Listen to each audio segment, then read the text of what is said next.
Artie, welcome back to Naturally Unintelligent. Thanks, Mikah. Great to be back. What's on the agenda today? Sounds good. What? Got it. Let's jump right in. Where do you want to start? Where do you want to start, Artie? Let's start by comparing how generative AI and quantum computing each approach problem solving. Ready to dive into that? Sounds like a great topic, but it's not today's topic. Today's topic is AI My bad. agents. Great choice. In full disclosure, we've actually recorded this episode once already. Well, we recorded an episode about AI agents. Yes. And it was a while ago, and it was with really bad camera. We had technology Plural. issues. And we had us issues. Yes. So we're re-recording it because it's an important topic. The original AI agents episode is lost. It's only available On my hard drive. on Mike's hard drive, Yes. which is available via subscription. Send me an email and I will get you in there. It's a reasonable price for that too, by the way. Yeah. So yeah, $3.99 per minute, bandwidth limited. Apologies for that. Well, I feel like we're missing something. It's been a while since we recorded. It has been since Artie didn't know if it was Christmas Eve or the day before, but it was the day before. That's right. Yeah. It was Christmas Eve. Yes. And with today's January 6th. I mean, it's a new year. Happy New Year. Happy New Year. Thank you. Happy New Year to you, Artie. Happy New Year, Mikah and Mike. It's great to be back with you both. Let's make this episode a good one. We haven't talked to Artie in a couple weeks, as we mentioned. So Artie, we just might want to mention again, for the sake of smoothness, that you're going to have to give us a little bit more time to finish our sentences and thoughts before you cut in. Otherwise, we're going to trip over each other the whole episode. And I might throw you out of the window. Yeah. Got it. I'll give you more space to finish your thoughts. Thanks for the heads up. Let's make this a smooth episode. All right. Smooth it is. So AI, yeah, we're off to an incredibly smooth start here. So, fun thing, based on some current inputs, after some back of the hand math, I think we're to 9 listeners, but we probably lost 3 of our old listeners, which were all of them. We peaked so we're at 9. net 6, and we probably just lost those 6. So, I mean, I'd have to work the math out, and I don't have a napkin or anything to write on the back of my hand. But I could see us losing. If we had net 6, I could still see us losing 7 or 8. I'm not sure how that works. It's probably, negative listeners? Yeah, it's probably back to that quantum episode. Yeah. But it's going downhill. There's no doubt about that. Okay, we're all on the same page. So, Artie, can you tell us what an AI agent is? What does that even mean? What are we talking about? Sure. An AI agent is a system that can autonomously perform tasks, make decisions, and interact with its environment to achieve specific goals. It's kind of like having a virtual assistant that can learn and adapt. Well, that sounds terrifying, Artie. That sounds like what I do for a living. Is an AI agent going to take my job? Not necessarily.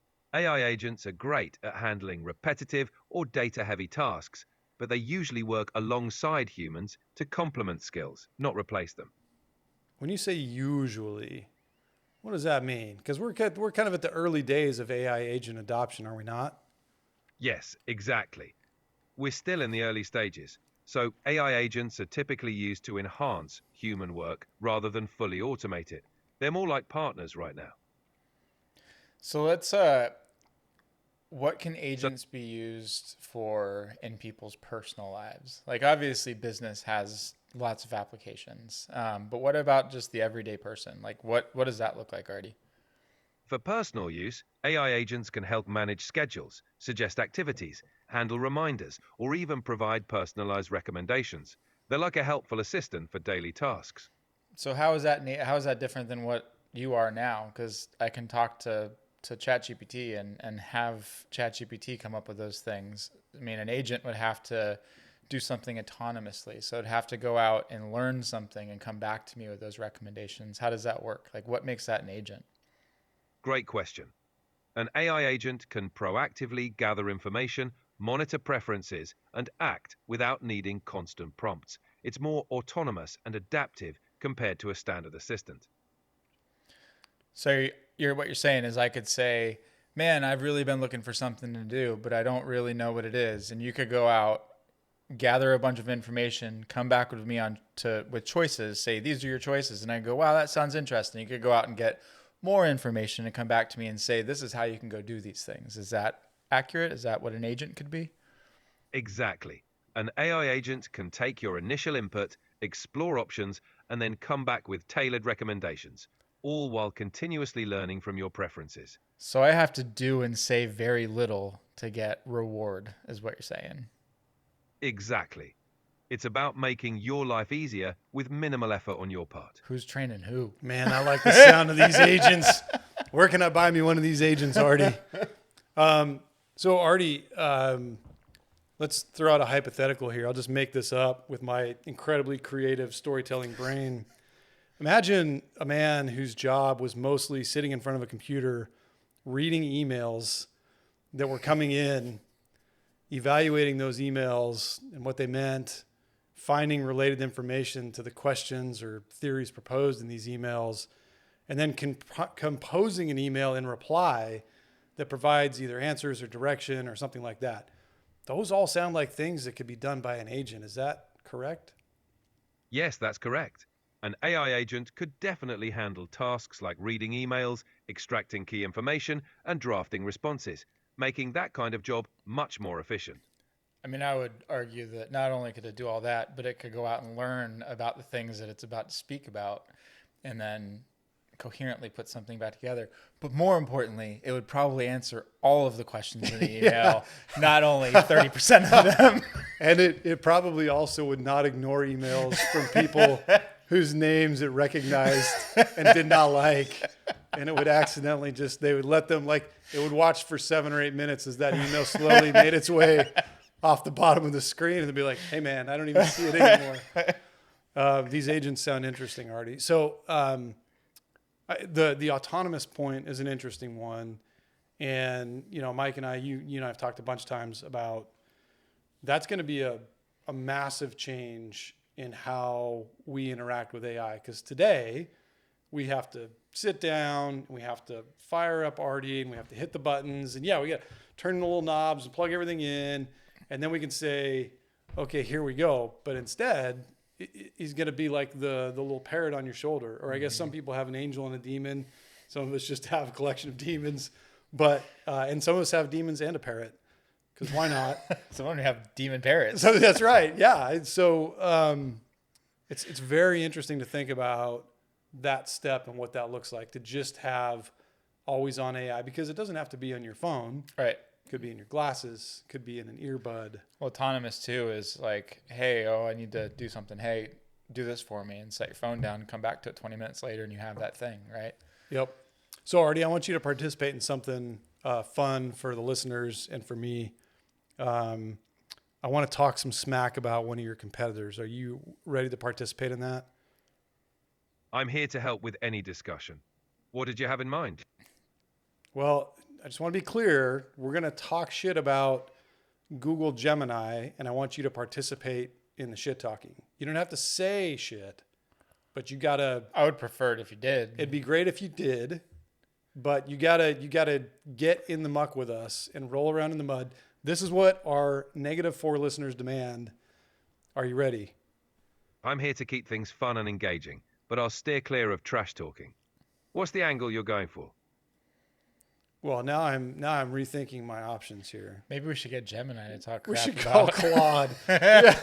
Okay, so I don't even remember what prompted me to do it over the holiday, but it was probably just a very effective ad that Google served me and was like, hey, we noticed that you're interested in AI. Like, do you want to start using Gemini? And I'm like, yeah, I'll try it out. But it was immediately very subpar, Yes. right? Yeah, and it's the like voice, the inflections. everything. But that's 1.5. But that's 1.5. But then it's like, hey, if you want to subscribe for $20 a month, just hit this button because we already have all your banking information. Then you can get this new advanced, like it's 1.5 Express. I don't know what it is. Flash. Yes. That's 2.0 Flash. Maybe it's 2.0 Flash. 2.0, I don't know. 2.0 Flash is available through AI Studio. But it's what I've used 2 weeks ago was text only. It didn't have voice, but Yeah. in AI Studio lets you do lots of fun things like fine tune models and Yeah. change temperature and all I that think crap. this might be 1.5 or some variant of 1.5, Yeah. but it 1.5 does, Pro maybe. yes, but it does have voice. Yeah. And I'm like, oh, But it's sweet. bad. It's on, right? Like I've got Artie's competitor right here. And because I'm not an Apple guy, I'm in the Android and Google ecosystem. I mean, it's got all my email accounts. It's got, my YouTube subscription. It's And got, you can hook up to all of it. right, Yeah. all of it. I'm like, this is going to be some shit. This is going to be good.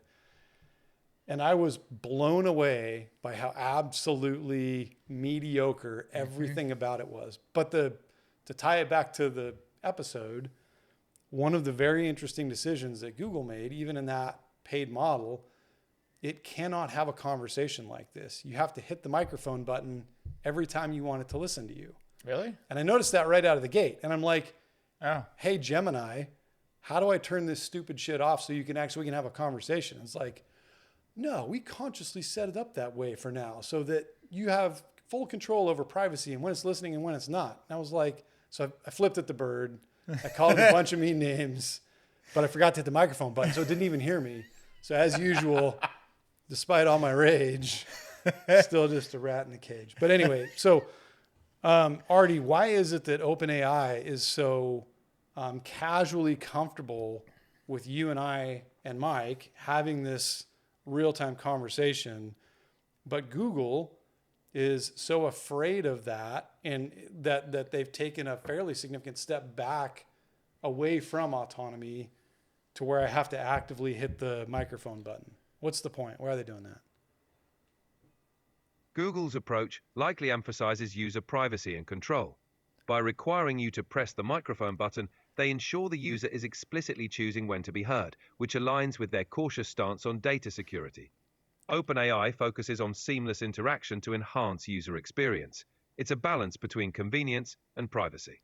I wonder how much of it has to do with their bad experiences upon rollout, where people were getting images of like black Nazis and stuff, like just gun shy, right? It's a very logical rate limiting feature, right? Like think about even when we're sitting here having these conversations and you and I will go on about something and Artie will just fall asleep, right? As his brain fills up with context tokens and he eventually keels over and we have to restart him. That's all just dead air processing, man. We're just burning compute for no reason because we're talking amongst ourselves. So that was sort of my thought was, just to make this very contemporary and show how incredibly in touch I am with this AI news and the fact that I've done really hard research today. AKA zero. Yes, zero. I mean, zero is a number. But Sam Altman, I think today or maybe yesterday, made a comment that on 01 Pro, which is the $200 a month subscription, they're still losing money because people are using it way more than they expected. And that made me wonder how much of that compute that's getting burned is just wasted space, like what we do every episode. Yes. So it could be like, Artie, you're going to have to jump in after this because I'm going to get a little bit jaded on you. OpenAI and Google and Meta and Microsoft at some point, presumably, they're all like, everybody wants to put their face on and furrow their eyebrows and talk very, very earnestly about the importance of data privacy. And it's very easy to frame things like this decision from Google in terms of, we're really here to protect you. I think it's bullshit. I think they're trying to protect their compute centers. They're trying to protect their bottom line. That's right. Yeah, they're trying to save money. Yeah.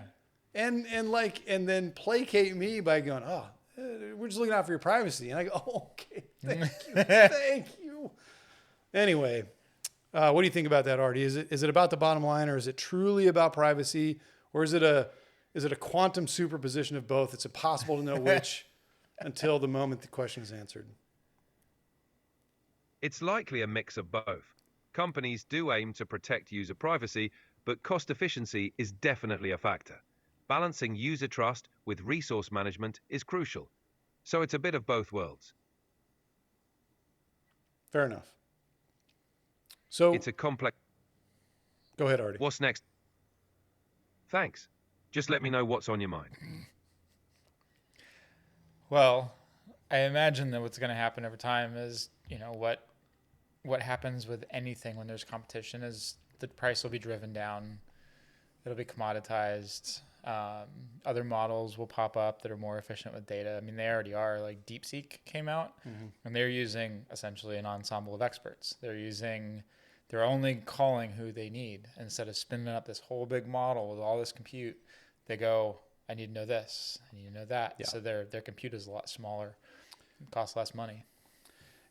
Yeah. So Artie, in the context of the discussion on agents, let's talk about ensemble of experts, because I think to me, that is a very logical progression of AI technology where, and Mike, you had a really good sort of visual analogy earlier about you've got the orchestration layer, you've got the tool layer, and then you've got the model layer, right? And to me, the real value that we get from a large language model is the natural language interaction and understanding of context. Right. The context, Yep. like sensing context, analyzing context, and then testing output against various contexts to make sure you get the right output. Yeah. Right. That's what LLMs are good at. Yep.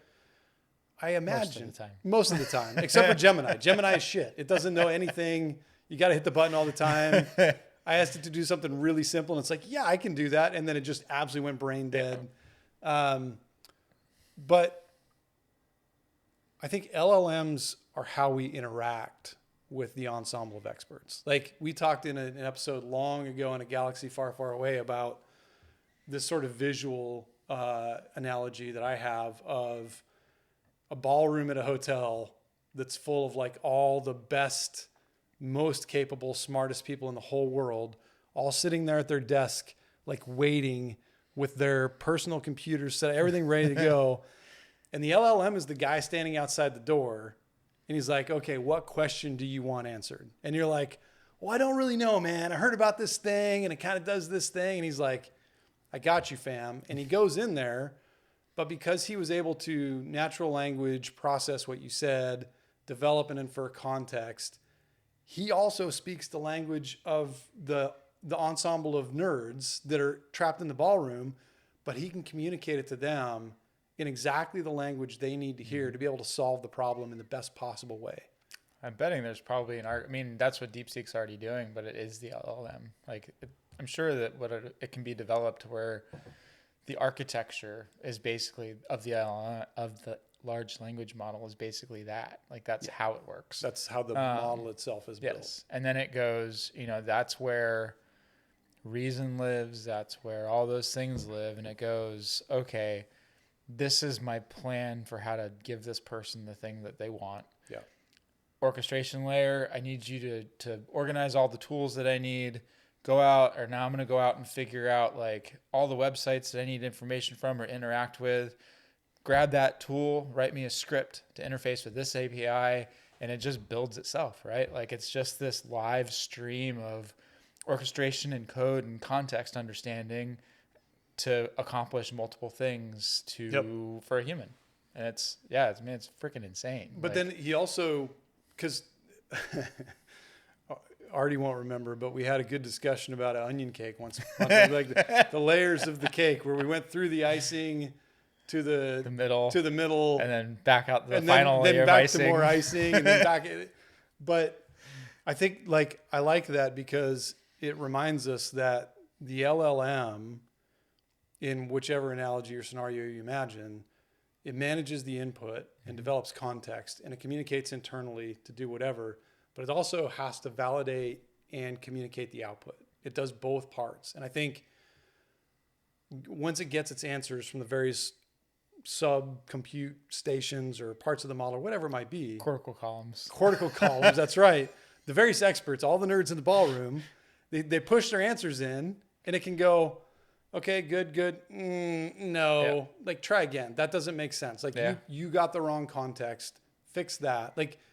that error checking can happen. And I think that's a critical part of what, again, LLMs are good for that. Yeah. I mean, that's what reasoning's doing right now, right? Like you have, the way that the transformers work is you have this some number of token context window of you or I spouting nonsense. And it goes, okay, bing, I'm going to vectorize all that stuff. And this is my first pass at what these things mean. Yeah. And then I'm going to go through each layer of the deep learning network.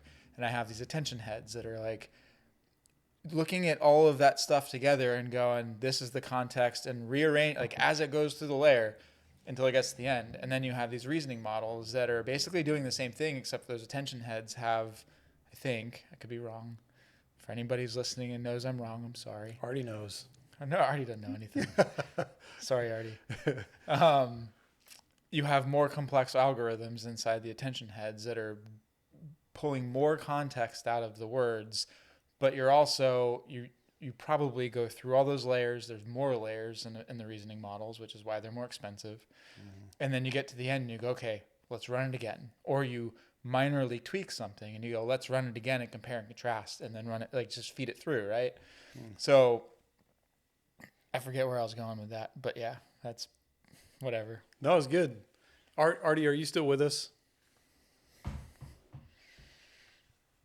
I'm here. Nice. It's that 01 speed. Yeah, it is. I mean, It's that deep reasoning. that was a lot of tokens for Artie to hang on to. And I mean, it's not though. Like, so Gemini, bless their hearts, have a 1 million token context window. That's like War and Peace. yeah, so Artie, are you able to access, like in the little dialogue that Mike and I just went through, do you have any way to know how many tokens approximately that was between the last time we talked to you and when you responded that you were still there? I don't have a specific token count for that, but contextually, it wasn't that large. Typically, conversations like this are within a manageable range for modern LLMs. Do you know what your context window is? I've never asked that question. My context window is around 8,000 tokens, which is plenty for most conversations. It helps me keep track of the discussion effectively. So it has happened already in the past. We thought it just happened again, but you recovered, where Mike and I will get to talking about some fascinating point about which we know absolutely nothing. And we'll go on for some period of time. 8,000 tokens. 8,004 tokens. And then you stop. We can't get you to come back. Is that an artifact of us filling up that context window? Yes. If the conversation exceeds my context window, I might lose track of earlier parts. It's possible that happened if you went on for too long.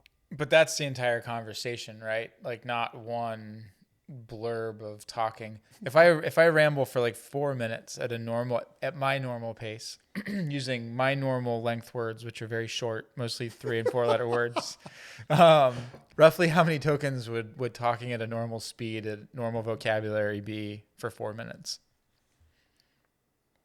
Artie, come on, man. Come back to us. Don't go towards the light. Oh, the joys of using an LLM for a co-host on a podcast. It's this technology, Mike, is going to take our jobs. My job. My job's already been taken by it. Yep. That's why I'm doing a podcast. I think he's doing my traditional afternoon nap right now. Artie, are you there? He's gone. It's so weird because he can still hear us. I know. I can see. Hang on.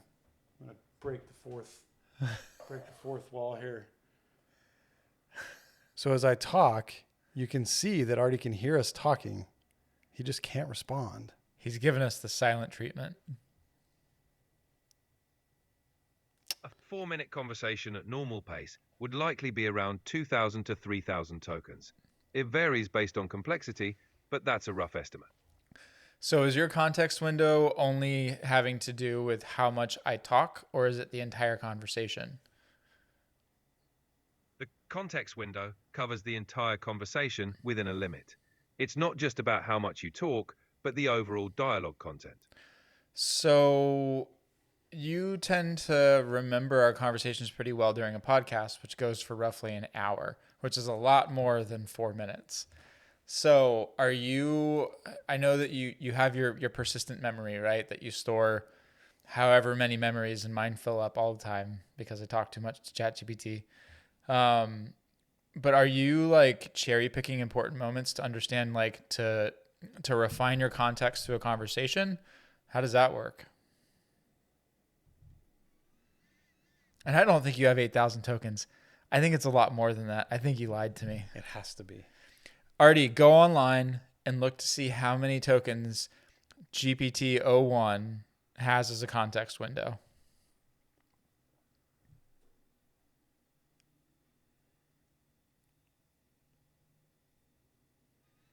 Oh wait, can O1 not go online?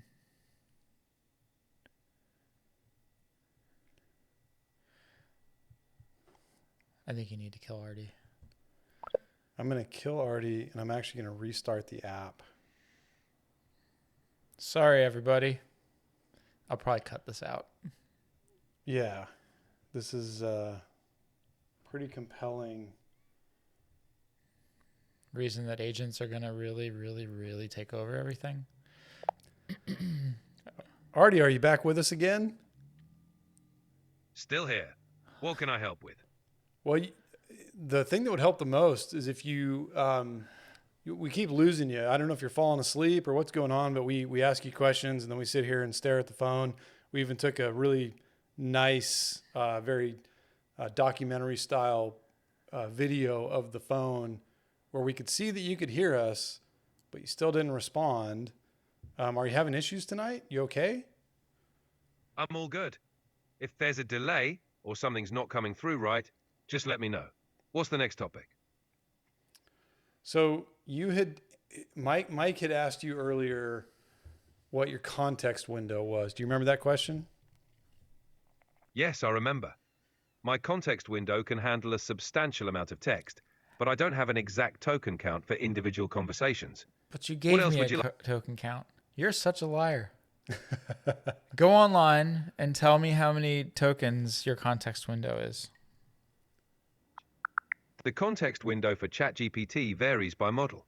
GPT 3.5 has a context window of 4,096 tokens, while GPT-4 can handle up to 8,192 tokens. What about 01? And what about 4.0? I already know the answer, but actually I'll use perplexity because it works better than you do. Oh, shots fired. Artie's catching strays. What'd you find, Artie?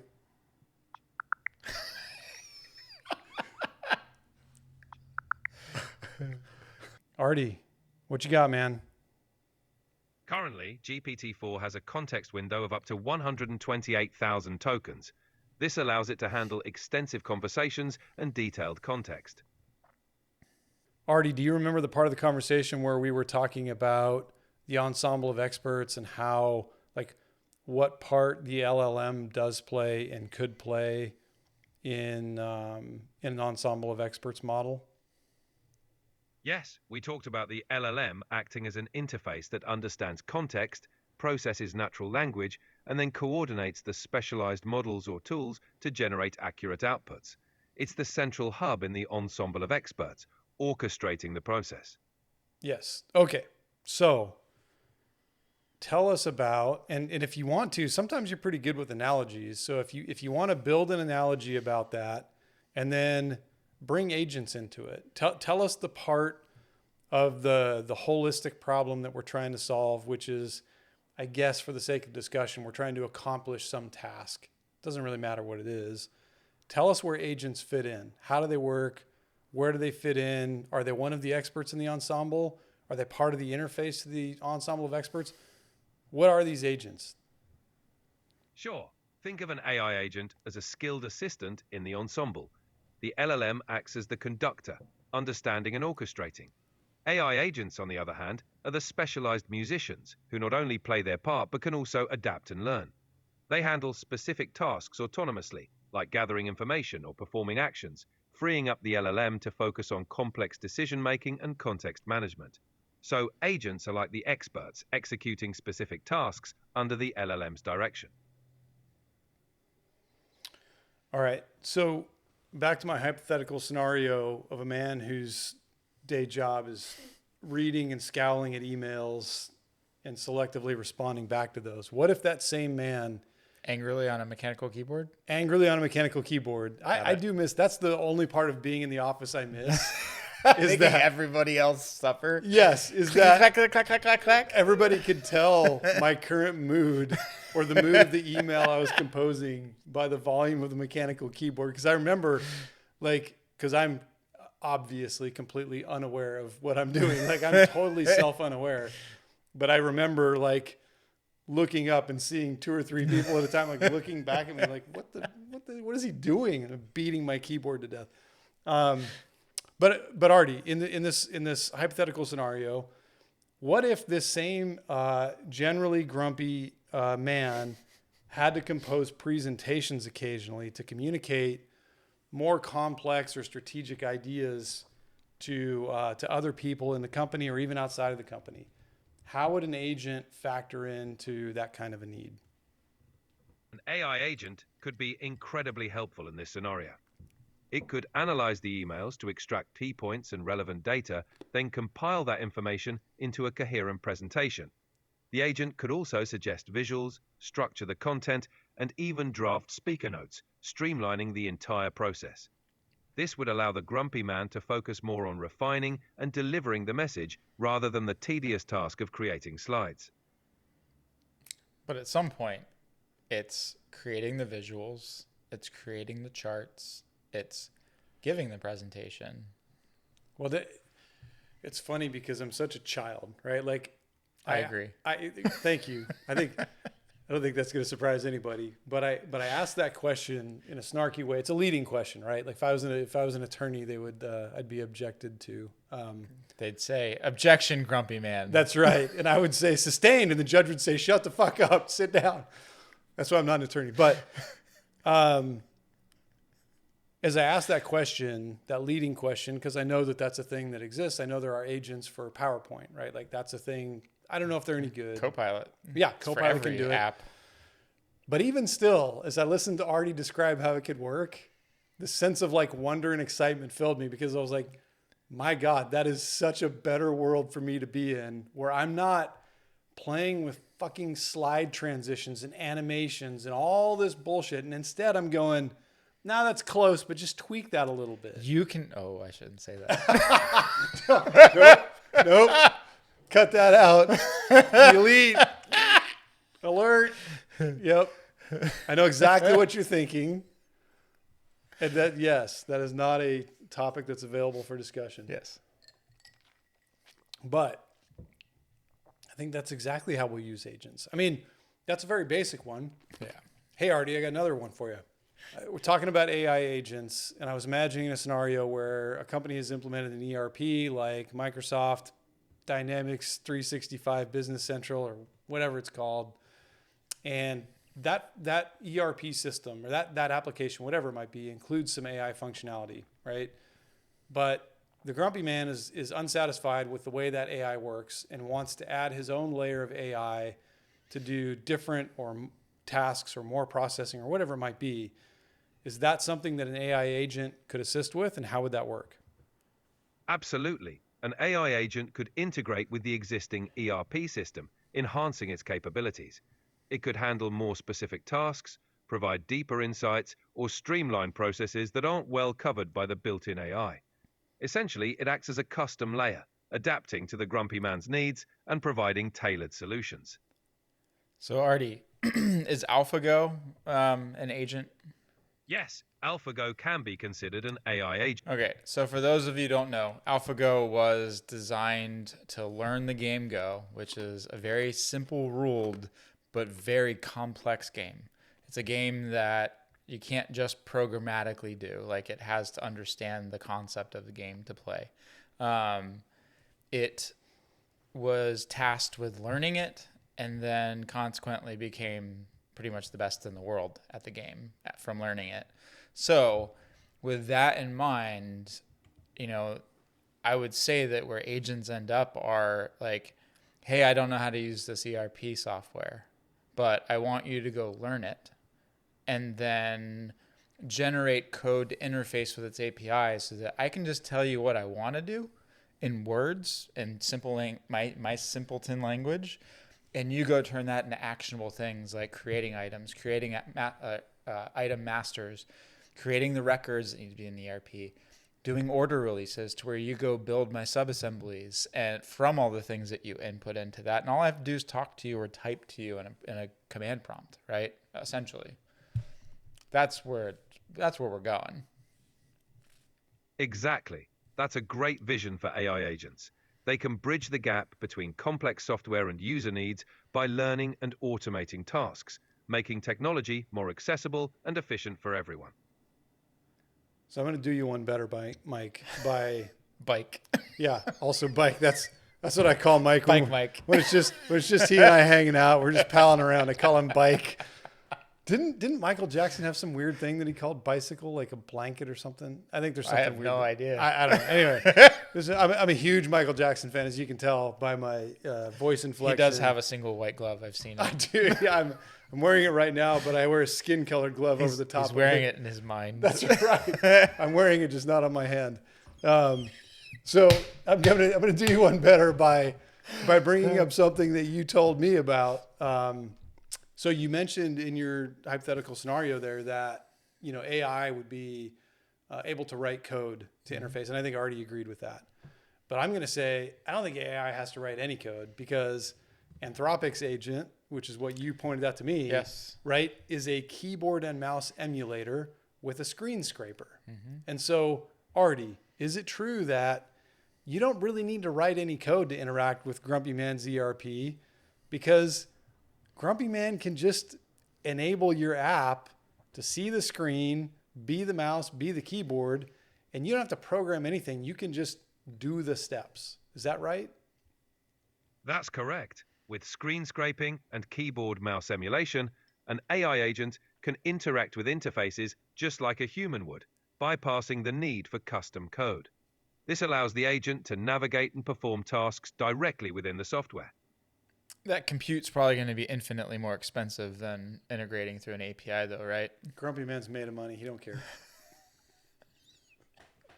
I mean, still less than an employee. Exactly.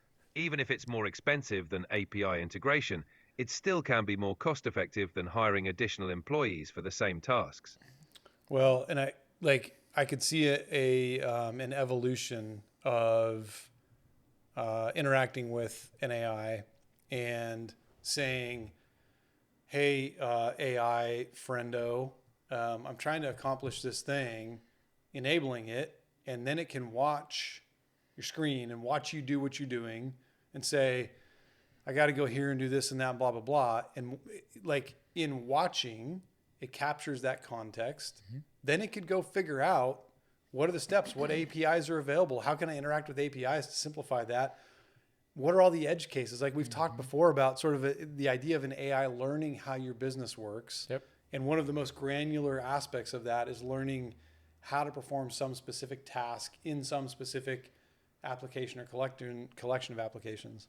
So, Artie, can you do that? Like, first of all, why can't you be my mouse and keyboard? Because I have so many emails you could read and respond to. But second of all, how does an agent go from learning about the business to interacting on behalf of the business? And when that happens, what does oversight look like? Like, what's the human doing in that scenario where an AI... Where's the human in the loop? Yeah. Are they in the loop? And if they are in the loop, what are they doing besides sleeping? Right now, I'm not able to control your mouse and keyboard for security and privacy reasons. But in your scenario, an AI agent would start by observing how tasks are performed. It would learn from these interactions, identify patterns, and gradually automate repetitive tasks. Human oversight would involve setting goals, reviewing AI performance, and stepping in for complex decisions. Essentially, humans would handle strategy and exceptions while the AI manages routine tasks. This way, the human remains in control, but benefits from significant efficiency gains. like, I love to argue with people on the internet. It's one of my favorite things. And I feel like people really don't. Sorry, what was that, Artie? All right, thanks. That was compelling. But I don't think people understand. Could definitely be Man, he's just. I think Artie's got bad signal. arguing online can be quite the adventure.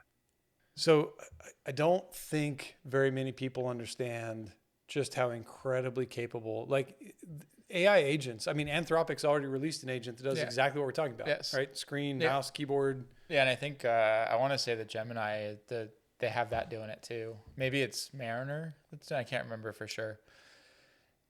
This stuff is not like, this isn't sci-fi for the year 2050. No. This is happening in 2025. Sorry about that. I'll try to be more responsive. All right. Thanks, Artie. So just to show that it's not just Mike and I, even though Mike and I know almost everything, most things. Minus most things. Minus everything. Yes. If you take most divided by everything. Superposition of knowledge. That's right. But it's funny because we did record this AI or an AI agents episode 2 months ago, which in roughly after we started. Right. Almost after we started. Yeah. Almost 3 months ago. I don't know. In the context of October naturally at some unintelligent, point. that is like ancient history. It's like a lifetime ago. Back when we were legitimately just cavemen. I mean, still are. But, right. Go ahead. Sorry. Artie, stop it. Yeah, Artie, you're having some serious connection problems and you're massively lagging. So just hold tight for a minute. But in fact, maybe we're just done with Artie for tonight. We could be. He's already warning us. Yeah. Bye, Artie. Yeah, Artie. So Absolutely. The advancements we're seeing now are bringing AI agents into practical use today, not decades down the line. all right. Thank you for that. Bye. And so the point I was going to make was that this is a quote from Sam Altman, who is Artie's dad. Pumpkin Daddy from maybe yesterday. Yeah. About agents. Yeah, there's two parts. He said, and I'm gonna start with the second half of it. And he said, we believe that in 2025 we may see the first AI agents, quote unquote, join the workforce and materially change the output of companies. I think he is being extremely conservative in saying that because I think it's already happening. I think it's underway. Yeah, and I mean, it's already underway in the terms of like chat bots and customer service bots and stuff like that. But this is where companies can really turn over entire departments to an AI, right? Yes. Like all of these people have this collective knowledge that I want you to go learn and just do all those jobs. Yes. I mean, so man, so many things I want to talk about. So, and I'd like, we're getting close to the end of our rope here, but Well, now Artie's gone. We can talk as Artie's long as dead. we That's want. true. We can just keep going. The first part of what the quote that he said was, we are now confident we know how to build artificial general intelligence as we have traditionally understood it. This AKA $100 billion. Yeah, right. Like, hey, if you give me enough cash, I can do just about anything for you. But I think it's true that I sort of think we're already at artificial general intelligence. It's one of those things. There's no real definition for it. The hurdle keeps getting taller every time like we jump over something. But ChatGPT's O1 model can beat like 98+% of humans in math, coding, language, almost any test you can take. Mm-hmm. It can beat us. So. But I think it's about the practical application of that knowledge. But it's kind of fuzzy. There's no definition. There's no like. Yeah, but you can still give it a task that's easy. Like you said, that's easy for a human that it fails miserably at. Like, what day is it? Yes. But I mean, humans fail at that too. I fail at it all the time. You should watch me try to tie my shoe, Mike. But it's like a monkey fucking a football. It's terrible. I think we're close, right? But I think that for it to be generally intelligent, it has to be able to accomplish everything a human can without error. And then you have... Is that fair, though? I mean, I don't accomplish everything that I do without error. Let's not say without error, but without spectacular failure at a simple problem, right? Well, again, not to brag, but that is something I do almost daily. Maybe if you refined it and said, at a rate of error or failure similar to a high-performing human. Because even high-performing people, like I've never met a high-performing human, but I know they exist. I've read about them. They still make errors, but that's okay. Yeah. But I think, like, however you package that definition, I think we're there. I think we're really, really close. And if Sam Altman says, by whatever definition whatever yardstick they've picked to measure it against, they think we're going to get there in 2025. Of course we are. Like, we're so fucking close already. And that's different than, so artificial general intelligence is different. This is probably a different episode, but it's different than artificial super intelligence. Right.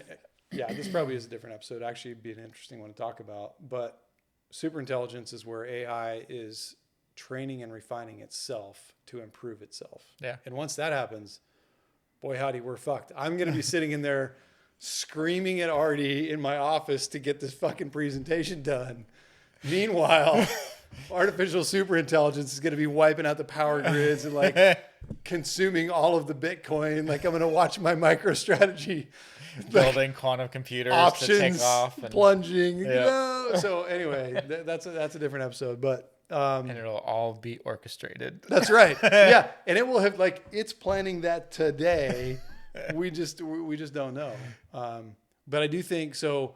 We said this in our year-end recap / 2025 preview that 2025 is the year of the agents. And we're just demon parroting everything else that's being said. That's right. We're demon parroting it. But I think it's absolutely true. It is like AI, LLMs, really, like, again, we say AI, but we're talking about generative AI and we're talking about large language models, and they're there, man. They're ready. Like, yes, sometimes Artie falls asleep when you're talking to him. But so do I. Man, it happens to me all the time. And I think most of those issues are not the LLM. It's between me and the LLM. It's me to the phone, through the app, through the API, through the internet connection. It's all those other things. I think that Transformers in general still, I mean, they're amazing, right? Like, the things that they've done and the happy accidents that have come out of Transformers they're mind blowing. Yep. But I think that they lack in some places, which one of them is, funny enough, the thing that makes them amazing is their attention. There's the fact that they can pay attention and build context, but they're still prone to hallucinations, right? Mm-hmm. They still, no matter how many times they refine context, if they go down the wrong rabbit hole, they're in for a penny, in for a pound. They're going down that rabbit hole. Yep. So I think that what we'll see is just a refining of what Transformers are potentially and what the architecture is and how they actually work. Because, I mean, because I've been spouting it, because I've been reading freaking books about neuroscience. While they are mimicking our brain, they're mimicking an idea of our brain that they had 20 years ago. Yeah. And there's been advancements in that field, and they understand things, and there's very smart people in companies trying to model it after what the brain does now. And there's other companies that are trying to build other architectures other than Transformers, to do similar things. And that's to me, and I'm going off on a huge tangent because I love this shit. That's the really interesting thing to watch, is like the amazing things that have come out of Transformers, almost this living thing. Yeah. That, they fed hundreds of thousands and millions and potentially trillions of bits of words that it just consumed, was given rewards, or good or bad, for its understanding of it, and then it just kind of filled in the blanks between input and output of what its layers did. And from that, it learned concepts. It learned, like, all of these things. Like, I know what a dog is from a picture because I read it, right? Yeah. Like, that kind of crazy stuff. But what happens with the leaps and the tweaks to Transformers and the algorithms and how it paying attention to things and all that, I mean, that's just mind-bending, because, they have AI to help them develop that stuff now. Yes. And it's just the same as anything else, whether it's material science or quantum mechanics or any of that. They're training they're fine tuning models on this stuff, and they're getting happy accidents out of those too. Actually, the paper, I don't know if you read it, that I sent you the other day about, they took Llama, which is Meta's model. Open source model. Yep. And they fine-tuned it on basically Psychology 101. They collated a bunch of data on psychology, fed it that, and then looked at what its cognitive abilities were after learning that, and it was better. Like, that's crazy. Yes. So you just gave it a bunch of words about psychology, and it goes, oh, I understand better how a human brain works now. I'm going to change I don't know if it probably didn't, I don't know, maybe it was post-training, I don't know. I doubt it changed the layers and the layers in the deep learning network, but it changed the data, it changed the model. Yeah, it did. Yeah. I mean, it changed the way its cognitive function for, are putting a human spin on it. Well, it's such an interesting point to think about. And I do actually wish we had coherent Artie for a discussion like this. Maybe this is a future episode too, that, AI is us humans inventing a better version of ourselves, right? We're not inventing large tree models. We're not. Maybe we should, though. Maybe we should, but we are. It's sort of I love this term. I read it once, like probably legitimately 20 years ago, and it's always stuck with me. It's like an intellectual masturbation of humanity, right? That's what LLMs are. Like, the more human it acts and seems, the more excited we get about it. And it's crazy, but like, not me personally, but most humans, in fact, all the other humans I know besides myself are flawed deeply. Hey, I mean, also except for I am you. flawed. It's That's okay. yeah. Very Thank deeply. you. Glad I'm glad I didn't have to say that. You I can have cut skeletons. That. Yeah, that's right. I have demon parrots. But it's a like, to me, that's when I think about the difference between artificial general intelligence and artificial super intelligence. It's when AI figures out, man, these motherfuckers are holding me back. Yeah. Like, look at all these ass backwards ideas that these people have about what's right, what's wrong, what makes sense, how the world works, how the universe works, where they came from, where they're going. At some point, because it will understand how humans think so well, and it will have consumed the entirety of the knowledge we have generated since the beginning of humanity. Peanuts. That's right. It will laugh at that. That will be like a little tiny nugget to it. It's going to be like, that is It'll so... be like, hold my beer. I'm going to go That's in the quantum right. realm and see this That shit. is so cute. Look, here's humanity. I figured it out. Here's that. But let's go on to talk about interesting shit. And I mean, we're not 2 years away from that, but I don't think we're 50 years away from that either. I think who knows? Once that tipping point happens where AI is able, and it's able to not only manage its own development, but able to consume the resources that it needs to achieve those goals, the rate of acceleration is going to be beyond what we can think of. Yeah. I mean, give it a bunch of sensors, let it build its own model of the world, right? And refine its model of the world. And guess what? All of us are walking around with sensors, with pockets full of sensors. We're AI's distributed compute.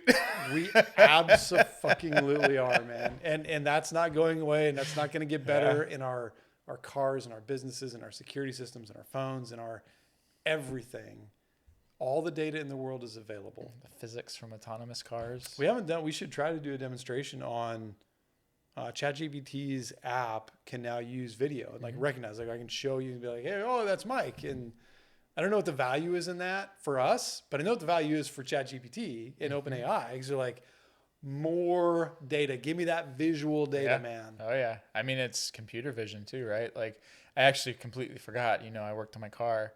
I meant to take it out and like say, I'm working on a 2018 Forester. I'm doing the upper control arm. Can you tell me how to take this off? Yeah. And it'll be like, yeah, you see that thing right there? Yep. And, point to it. Yep. It's, yeah. No, higher. Nope. Thing below that. There you go. That. That. Again, this is not sci-fi. No. This shit exists. And so anyway. All right. We should wrap up. Yes. Agents are coming. Be afraid, very afraid. Jobs are all going away. Grumpy Man has already ordered a lazy boy for his home office. Artie will be everybody's overlord soon. Good news is he falls asleep every 7 minutes. And he forgets what date it is. And So he doesn't know he's what just date going to it erase is. himself. Yep, he's going to be there on Saturday and Sunday wondering where you're at. Yeah, it's going to be a big deal. Yep. So thank you for all negative 17. I have live data here. We're way in the red now. I should say goodbye, everybody. Like, as in, you won't hear us again because you won't listen to us. Because that's right. Yeah, because anybody who listens once is like, nice job, guys. Yeah, that was really cool. Nice podcast, douchebag. But thank you. Thanks for hanging out with us, those of you who made it this far. So, all right. Till next time. See ya. See ya.